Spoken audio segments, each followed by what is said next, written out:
we obviously focus this podcast on Young Indy, and we've had some Star Wars guests on, and we haven't really talked to them a lot about Star Wars, mostly because a lot of that is so much better covered. And, you know, people talk about Star Wars all the time. Sure. Most of these people have been interviewed, but I will say you are one of those people that I think you've not been interviewed often, at least in things that I've seen about Star Wars, and you played such an incredibly important part as a screenwriter of one of the 6 George Lucas films, one of only 3 people who wrote scripts, you know, with George Lucas on all, you know, across those 6 films. And I certainly don't want to go into any detail, but I would say, is there anything about that experience you would want to put on the record that you recall or feel, you know, that maybe in all the conversation sort of gets passed by, assumptions that people make, things that aren't true, that are, you know, gospel as far as the world's concerned? Anything you feel like you'd like to say about any of that? I don't know whether there's anything that needs necessarily correcting or putting right. I don't know. It's true that I haven't talked about it very often. I did one interview about it a couple of years ago, but aside from that, I haven't really talked about it, except, you know, when the picture first came out. In a way, it was a kind of natural evolution of going from Young Indy, we'll forget Radioland Murders for the moment, going from Young Indy into Star Wars. After a sort of period of hesitation on George's part, I don't quite know, he wasn't terribly happy because he had a bit of a hammering over the first one. And although, you know, Rick, my agent, we talked a deal and all that was all set up, we hadn't actually done anything. And one day I was at the ranch. I was just visiting, actually. It was I think it was January 2000 or March. January 2000, I think, something like, yes, it was. And I was just visiting. I'd been to see people and friends and so on. And I went to see George, and I said, now, George, do you want me to write this movie? Because there'd been this sort of silence. And George said, well, I guess the answer to that is... And Jane Bay, his assistant, walked into the office, dead on cue, absolutely on cue, and said, George, Katie and Amanda are here to go to lunch. And there was a silence. You couldn't write this. There was a silence, and George said, Jane, this is a pivotal moment. We're just deciding whether Jonathan's going to write the picture. And she said, oh, I'm not here, and turned around and walked out. And so I looked at him, and he looked at me, and he said, I guess the answer to that question is yes. So I said, right. When do we meet? And I think the next day, we sat down in his office and turned the tape recorder on. And we worked just as we worked on Young Indy. And we turned the tape recorder on, and for the first hour, I think, George talked. It was not connected. There was no sequence to it or whatever. He just threw out thoughts or talked about an image or something. There was no story, no connect, whatever. And I said nothing, although I tried to make what I hoped were encouraging noises, like or ah, or really, or Although when I did listen to it subsequently, it sounds utterly stupid, utterly inane. Anyway, George talked for about an hour and a quarter, something like that, with me making these silly noises, at the end of which he said something like, but I don't know why this should happen. And I said, well, the short answer is, and I gave him the answer to why this should happen. He thought, and he said, and then we started to talk. And we started to lay out the story of Attack of the Clones, at which point, at some point, I picked up one of those ubiquitous yellow pads that all Hollywood people seem to have in their offices and started to write a step outline of what we were talking about. I still got it. Some of it's in ballpoint, some of it's in pencil, but I've got it in my files. And I think we talked for about a day and a half, 2 days, something like that. At the end of which, we hadn't finished, by the way, we hadn't quite finished the story, but at the end of it, we said, right, that's it. I'm going back to London. George is going to get on with what he's got to do, and I will come back in about 6 weeks to Skywalker and write the script.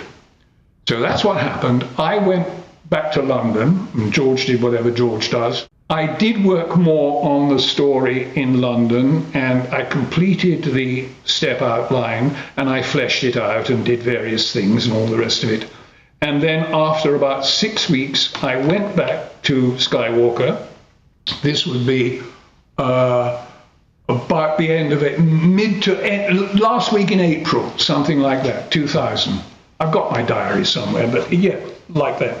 And they put me back in my nice little office, just across the other side of the balcony, where I could go and have a look out if I wanted to, and with the coffee machine where I could make myself lots of coffee and so on.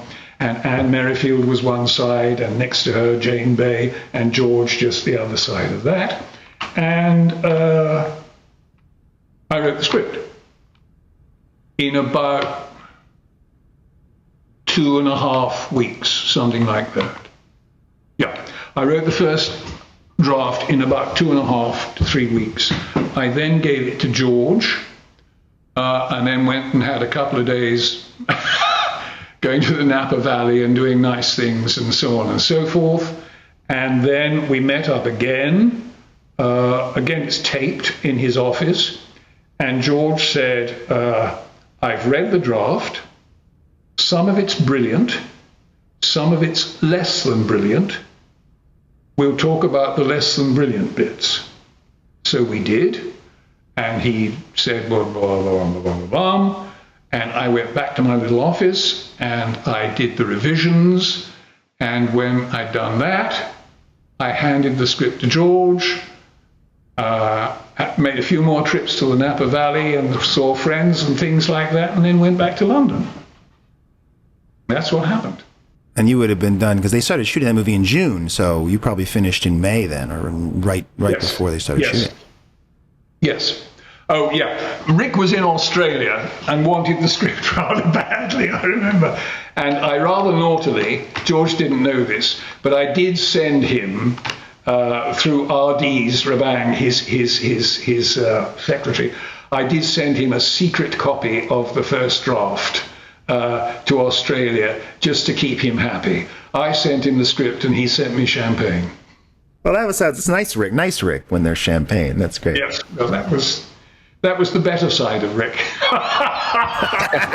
Don't look now. Here come the clones. Attack of the Clones. Well, I thought there was a visual texture to episode 2 that surpasses not only The Phantom Menace, but the first 3 Star Wars films. It was the best movie I've ever seen. I really liked the love story between Christensen and Portman, even though I couldn't quite figure out how he aged more than a decade while she looked pretty much the same as she did when he was a little boy. It showed more emotion. So with the first trilogy, if the myth or the story there was the journey of a hero, what is the story of this trilogy? Is it the fall of a hero? I mean, is the the whole thing is the journey of the hero. I mean, the whole piece, you were just seeing a small part of it.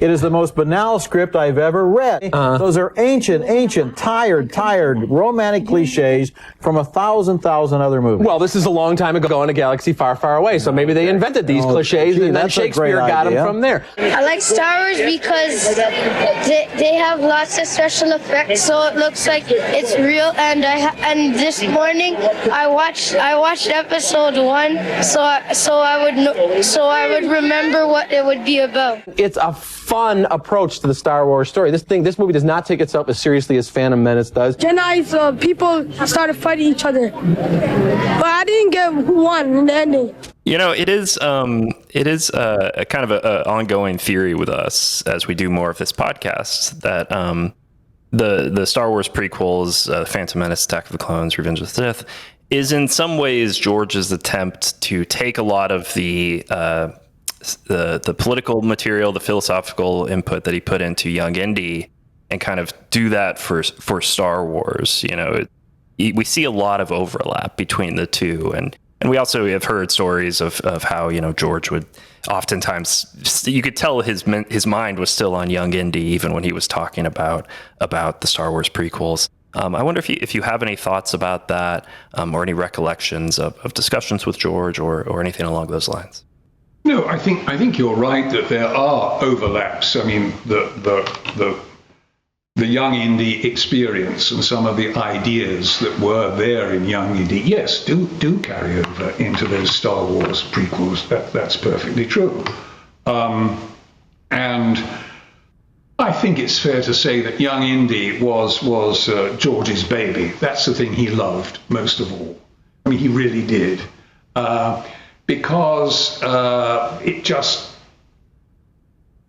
encapsulated, it brought together lots of things that he was most interested in and that he loved. And also, in a way, one of the great things about Young Indy was, compared with doing a massive feature picture, it was easy. I mean, it was quick. You know, you did it, it was quick, Rick was there, they shot it in 3 weeks, it was back, it went to bang, and you had an episode. Whereas, you know, I think it's true to say that in some senses Star Wars was an incredible burden for George. And you can argue from some points of view that it almost ruined his life. I mean, that it almost ruined his life. When you have a success of that magnitude, which is in a way out of all proportion to the thing itself. And it was enormous. I mean, worldwide. There are people for whom it's a religion almost. When you have that kind of success, it completely takes you over. I mean, you can either embrace it or walk away from it. George embraced it, and he turned some of it into absolute gold, and I don't mean that in money terms. I mean in terms of Skywalker Ranch, the work that he did there, the people he employed there, the opportunities he gave to people there. That's gold. But in many ways, it ruined his life. I mean, it just meant that your life is going to be this. And that's a really kind of incredible thing to happen, you know, when you're still relatively young and relatively at the beginning of your career. That's it. It's over.